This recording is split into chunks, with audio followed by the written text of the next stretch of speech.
This just in. We have just gotten word the domestic terrorist organization, the Sons of Liberty, have begun an all-out assault on the state of Minnesota. Sources within the police department are stating that the Super Sentinels orchestrated coordinated attacks across the nation against the Sons of Liberty's network. Local superheroes Fuega and Armstrong raided the Sons of Liberty's Rogers, Minnesota compound. The raid was a success, but immediately afterwards a series of devastating explosions and fires erupted throughout the Twin Cities and surrounding suburbs. What started as an isolated event in Minnesota has rapidly become a nationwide crisis. Sources believe the Sons of Liberty are retaliating against a series of simultaneous raids that were conducted today. Thus far, reports of property damage as a result from, and I quote, fire raining from the sky have been coming in from all over the Midwest. Lo desconocido que se originó en la parte norte de los Estados Unidos está desgarrando a través de México a una velocidad increíble. Estamos recibiendo informes de daños a la propiedad, el número de muertos y, cito, fuegos lloviendo desde el cielo. El fenómeno desconocido pasó por Sonora y en este momento viene de San Luis Potosí.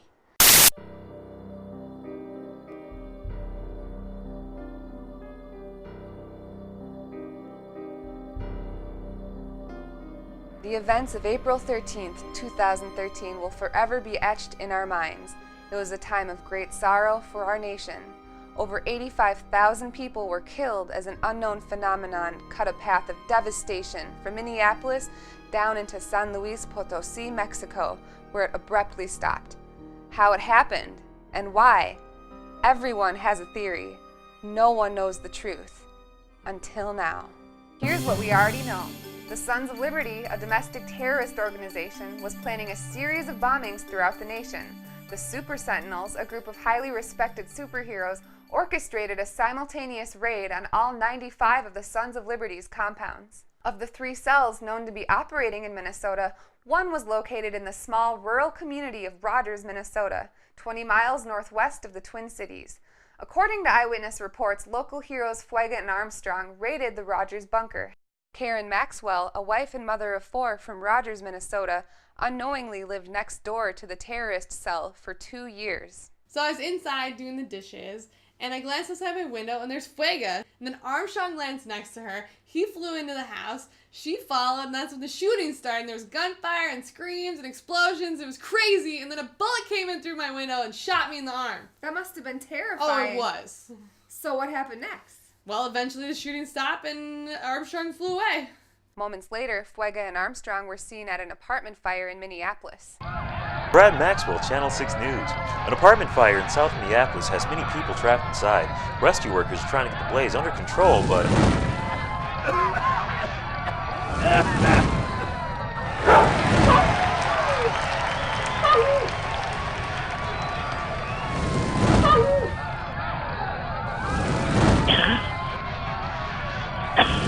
Fuega, a pyrokinetic, is a world-renowned superhero operating predominantly out of the Twin Cities area. Armstrong, seen here disposing of a suicide bomber, is another well-known superhero. The two have been a frequent staple of gossip media, the ultimate power couple, until recently when their relationship came to an abrupt end. What really happened on that dark day in American history? The duo has decided to share their story with us today. Thank you for letting us come talk to you today. Yeah, no problem. I've always been open with the press.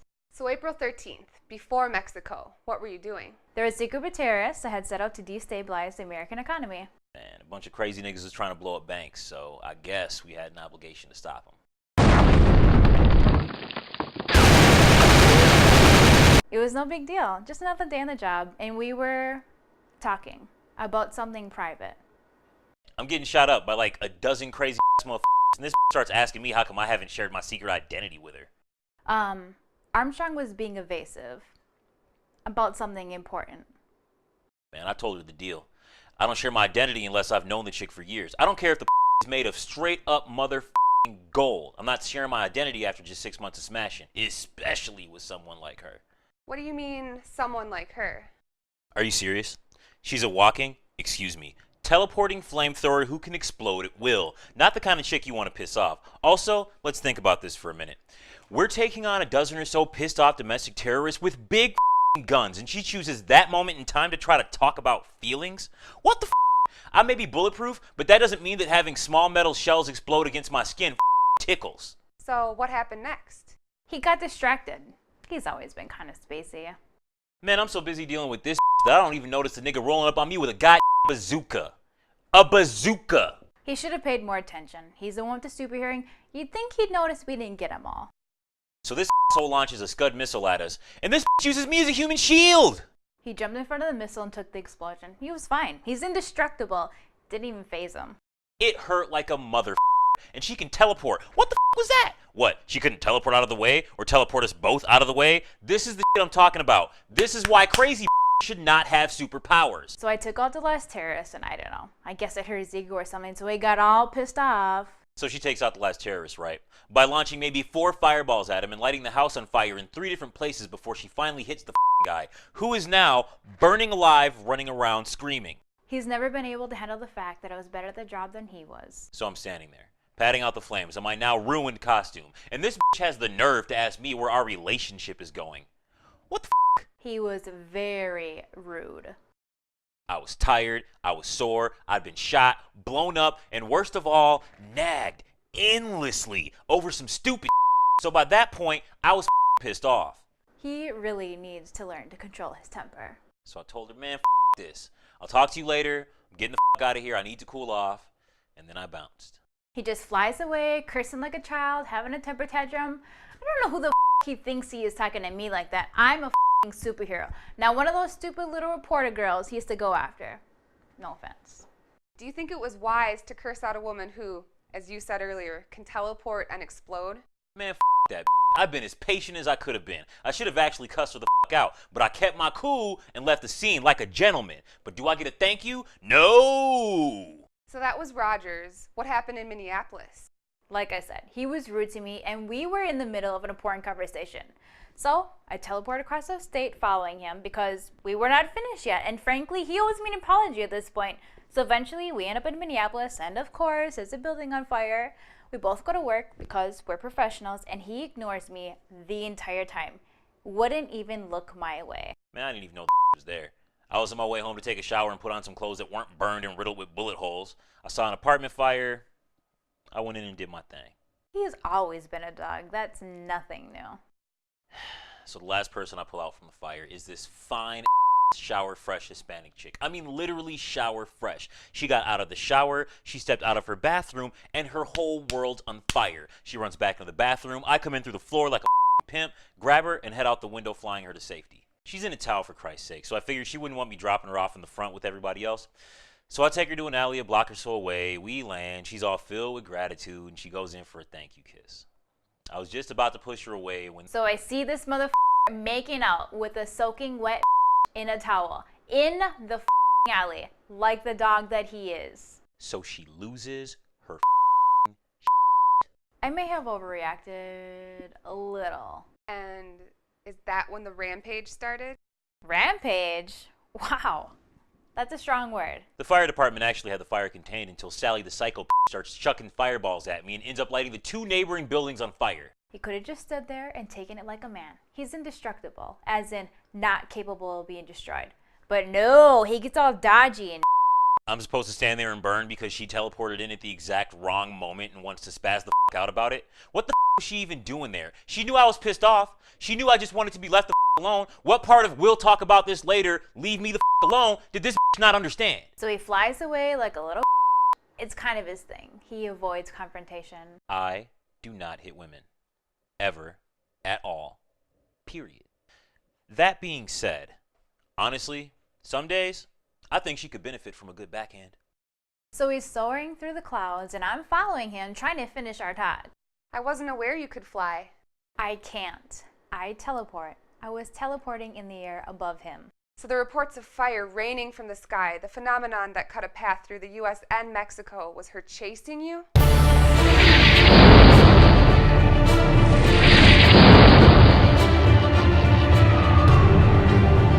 It's crazy as man, I'm trying to tell you.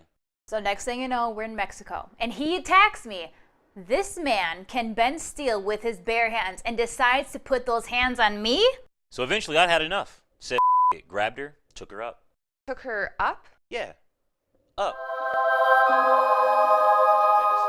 I mean, one, I don't have to breathe and she does. Two, you can't make fire without oxygen. But you attacked him first, did you not? Based on your account, you've been attacking him continuously for several minutes at that point. No, that's an exaggeration.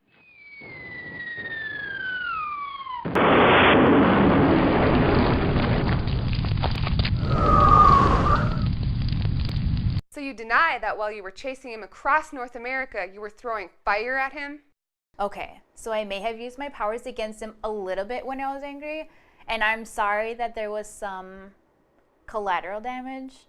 $7 billion in property damage, over 85,000 people dead or missing amongst the debris, and you call this some, quote, collateral damage? You know, for all the times I've saved the world from alien invaders, maniacal dictators, terrorists, and supervillains, you'd think people would cut me some slack. But no, I lose my temper after a very stressful day and accidentally destroy a few buildings one time, and they never let you hear the end of it. One time? Yeah, one time. That crazy as hell. And every month, around the same time, every month, she gets even crazier. February 13th of this year, an unexplained apartment fire in Bloomington, Minnesota. 4 people dead. Witnesses claim that a dark-haired pyrokinetic woman started the blaze. Exactly 1 month later, on March 13th, a dance club in St. Paul, Minnesota burned to the ground. A witness there reported seeing a dark-haired woman arguing with the bouncer before literally exploding. Wait. And now, you tell me that on April 13th, you were responsible for raining fire from the sky, incinerating 85,000 people. I told you that crazy.